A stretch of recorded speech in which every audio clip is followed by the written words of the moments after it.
దగ్గులేస్తున్నదా? ఇంట్లో sugar patient ఉన్నాడా? చిన్న పొరలకు కడుపులో నట్టలు పలిచినాయా? మీ వాళ్ళు ఎవరన్నా కళ్ళు సారాలకు బానిసైనరా? అయితే మిమ్మల్ని ఒక కాడికి పట్టుకపోతా, బాగు చేయిస్తా, వస్తారా? చలో మరి. మహబూబాద్ జిల్లా డోర్నకల్ మండలం మన్యగూడెం గ్రామం ఇది. ఇక్కడున్న యాప చెట్టును చూసిండ్రా? దీనికి మహిమున్నది.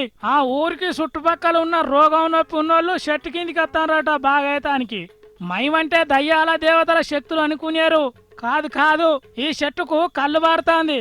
బలేటోనివే నువ్వు యాప చెట్టుకు తాటి కళ్ళు బారుడేంది అని అనుకుంటాన్రా? యాప కళ్ళే బారుతాంది.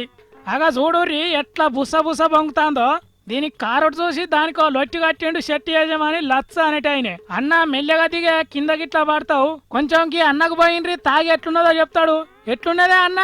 వేపకల్లు ఉంది, కొద్దిగా చేదుగా అనిపిస్తుంది. ఇది అందరూ ప్రజలు కూడా ఆరోగ్యానికి మంచిది. లొట్టిలా బారిన కళ్ళును తాగటానికి షుగర్ ఉన్న వచ్చి తాగుతానరాట. నిజమేనా అనే అన్న? వేప చెట్టుని చూస్తున్న కళ్ళు ఇంకా చాలా మంచిదని షుగర్ పేషెంట్స్ కూడా కొద్దిగా అందరూ రోజు కొద్దిగా తీసుకోవడం జరిగింది. ఇన్నరా లెక్కకైతే ఏ చెట్టుకైనా గీస్తే ఇట్లా కళ్ళు గారుతుంది. తుమ్మ చెట్టుకు బంక గారుతుంది, ఒక చెట్టుకు పాలు గారుతాయి, కొన్ని చెట్లకు గిట్ల కళ్ళు గారుతుంది.